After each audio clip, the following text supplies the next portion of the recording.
سلام و عرض ادب خدمت بینندگان محترم. امیدوارم حالتون خوب باشه و مثل همیشه با انرژی مثبت همراه ما باشید. قبل از اینکه وارد موضوع اصلی امروز بشیم، یک نکته خیلی مهم رو یادآوری کنم. دوستان عزیز، حتما در کانال دوم ما عضو شوید. دلیلش هم کاملا روشنه. اگر روزی مشکلی برای کانال فعلی پیش بیاید، ما می توانیم بدون توقف فعالیتمون رو در کانال دوم ادامه دهیم و ارتباطمون با شما قطع نشه. حمایت شما همیشه پشت ما بوده و ما هم تلاش میکنیم بهترین محتوا رو ارائه بدیم. و رو به موضوع اصلی کانال اپ و پشت پرده های واقعی امروز میخواهیم درباره‌اش صحبت کنیم. کانالی که این روزها خیلی ها دنبال میکنن. اتفاقاتش برای بیننده جذاب شده، اما مثل همیشه ما اینجا هستیم تا پشت پرده و واقعیت ها و چیزهایی که دیده نمیشود را توضیح دهیم و برای شما روشنشان کنیم. همانطور که قبلا توضیح دادم، اسما در واقع خواهرزاده هاشم است و اشرف همسر واقعی هاشم محسوب می شود. این موضوع برخلاف چیزی که در ویدیوها نمایش داده می شود در ظاهر کمی متفاوت است. در ظاهر اسما نقش یک خدمتکار را بازی می کند، اما در واقعیت نه آنها خدمتکار هستند، بلکه خانواده اسما وضعیت مالی خوبی دارند و پدر اسما صاحب خانه بزرگ و زمین بزرگی می باشد.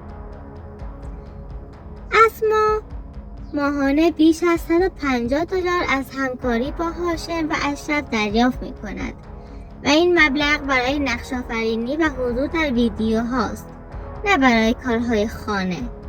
دارایی های پنهان خانواده هاشم یکی از نکات مهمیه که کمتر کسی می‌داند.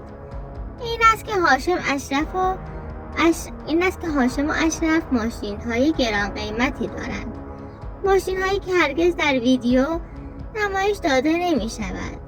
این خودروها در خانه‌های اصلیشان در لردگان نگهداری می‌شود. معمولاً در پارکینگ هستند تا بیننده‌ها تصور کنند که وضعیت مالیشان معمولی است. علاوه بر این زمین‌های زیادی در اطراف دهنو و میلاس دارند که آنها را خریداری کردند و همگی به نام هاشم ثبت شده است. اینها سرمایه‌گذاری‌هایی هستند که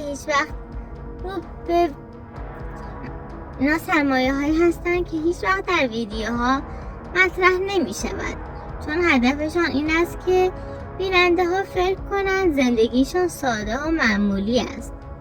رابطه هاشم با قدیر و ماجرای دلخوری قدیمی. چند سال پیش زمانی که قدیر همسر طیبه از طریق یوتیوب به درآمد رسید، بین او و هاشم اختلافاتی پیش آمد.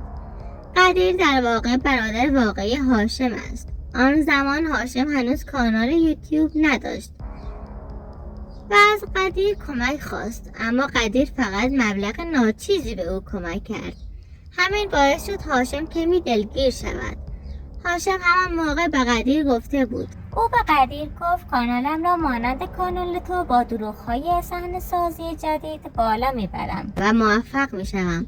اما واقعیت این است که هاشم بیشتر به خاطر شهرت قدیر و قوچلی در یوتیوب موفق شد، چون کانال‌های آنها بزرگ بودند و بینندگان زیادی داشتند. همین باعث شد وقتی هاشم کانال خودش را راه اندازی کرد، بخش بزرگی از مخاطبان طیبه و خانواده قدیر به سمت کانال هاشم بیایند و از او حمایت کنند.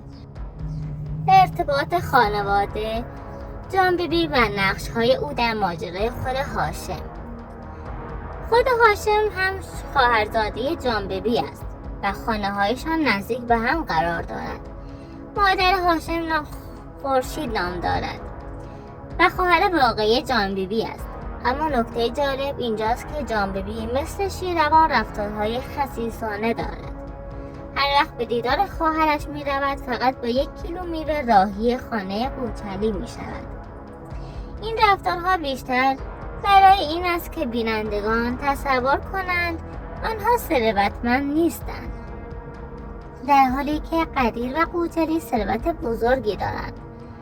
نقش آفرینی اسما و اشرف، طراحی کامل یک سناریو در ویدیوها کم کم دیده می شود که اسما نقش خود را پررنگ‌تر می کند. رفتارهایی را نشان می دهد که شبیه یک خدمتکار نیست، بیشتر شبیه کسی است که قرار است وارد یک داستان عاشقانه شود.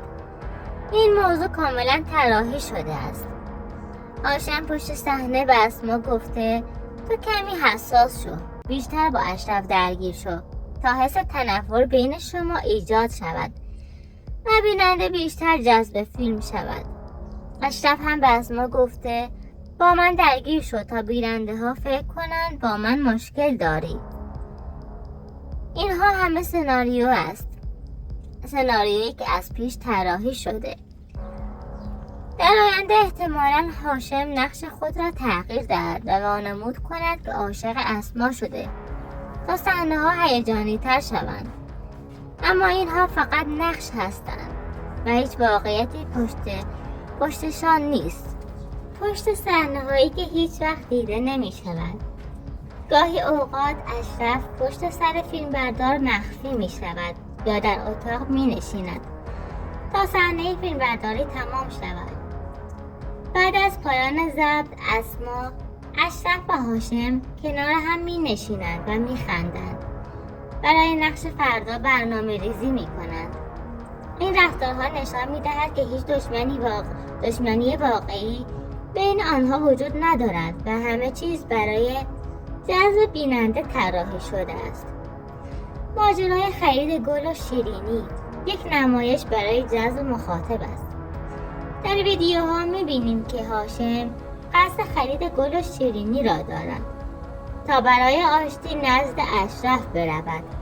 اما در طایفه حسین‌پور هیچ کدام چنین رفتارهایی انجام نمی‌دهند. این کارها فقط برای این است که بینندگان تصور کنند هاشم مردی مهربان و عاشق پیشه و احساساتی است. در واقعیت هاشم فقط برای هیجانی کردن فیلم به مغازه می رود و گل و شیرینی می خرد تا بیننده ها بیشتر از او خوششان بیاید. اگر اسما واقعا به اشرف بی احترامی می کرد، اشرف او را از خانه بیرون می کرد. اما چون این فقط یک نقش است، اسما آزادانه رفتار می کند و اشرف هم به او اجازه می دهد. بینندگان محترم، این قسمت هم به پایان رسید. ممنونیم که مثل همیشه با ما همراه هستید و برای ما زمان می‌گذارید و ارزش قائل هستید. در این هوای گرم فیلمبرداری واقعا سخت است، اما ما تلاشمان را می‌کنیم که پاسخ سوال‌های شما را بدهیم و پشت پرده ها را روشن کنیم. در یوتیوب کانال‌های زیادی فعالیت می‌کنند، هر کدام با سبک و روش خاص خودشان. بعضی ها محتوای واقعی تولید میکنند، بعضی ها نمایشی و بعضی ها داستان سازی و بعضی ها هم فقط دنبال جذب بازدید هستند. من هم همیشه سعی کردم پشت پرده این کانال ها را برای شما روشن کنم، نه از روی حسادت و نه از روی کینه، بلکه فقط برای اینکه بیننده ها فریب نخورند و بدانند چه چیزی واقعی است و چه چیزی فقط یک سناریوی ساختگی می باشد. اما واقعیت این است که هر چقدر بیشتر صحبت کنم، برخی کانال ها از من دلخور می شوند، مخصوصا کانال هایی که می دانند حرفهای من ممکن است پرده ای از کارشان بردارد. البته همه همینطور نیستند. بعضی کانال ها که بازدید خوبی دارند اصلا حرفهای من برایشان مهم نیست، چون نه حسود هستند نه کینه‌ای. آنها می دانند که اگر کارشان درست باشد نیازی به نگرانی ندارند. اما در مقابل کانال هایی که مثل کانال پرن و چند کانال دیگر بیشتر به خاطر حسادت یا ترس از اینکه بازدیدشان کم شود از من ناراحت می شوند. این ناراحتی از کجا می آید؟ از اینکه می ترسند مخاطب بفهمد بخش زیادی از محتواهایشان ساختگی و سناریوی غیر واقعی است. من همیشه گفتم امیدوارم کسی از دست من ناراحت نشود، اما حقیقت را باید گفت. اگر یک کانال واقعیت را بگوید، اگر صادق باشد و اگر به بیننده احترام بگذارد، هیچ وقت از افشاگری نمی ترسد. اما کانال هایی که دروغ پردازی می کنند طبیعی است که از حرفهای من ناراحت شوند، چون می دانند که اگر بیننده ها حقیقت را بفهمند دیگران نمایش ها و داستان های ساختگی برایشان جذاب نخواهد بود و برای همین از من ناراحت می شود. من قصد تخریب هیچ کسی را ندارم، قصد دشمنی و حسادت را هم ندارم. هدف من فقط این است که بیننده ها آگاه باشند. وقتی یک کانال با سناریوی ساختگی، با نقش بازی، با دروغ و با صحنه سازی و با احساسات مردم بازی می کنند، من وظیفه دارم این موضوع را روشن کنم. چون شما وقت می گذارید، انرژی می گذارید و حتی بعضی ها پول خرج می کنند. پس حق دارید بدانید پشت این ویدیوها چی می گذرد. در ادامه مسیر من همچنان کانال هایی را که لازم باشد افشا می کنم. نه برای اینکه کسی را ناراحت کنم، بلکه برای اینکه حقیقت پنهان نماند.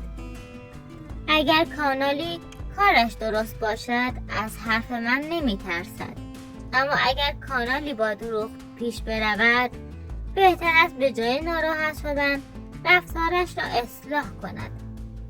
در پایان از همه شما عزیزان تشکر می کنم که همیشه همراه من هستید و از من حمایت می کنید. این حمایت شما باعث می شود من با قدرت بیشتری ادامه دهم و پشت پرده ها را برای شما روشن کنم. تا دیدار بعدی، خدا نگهدار.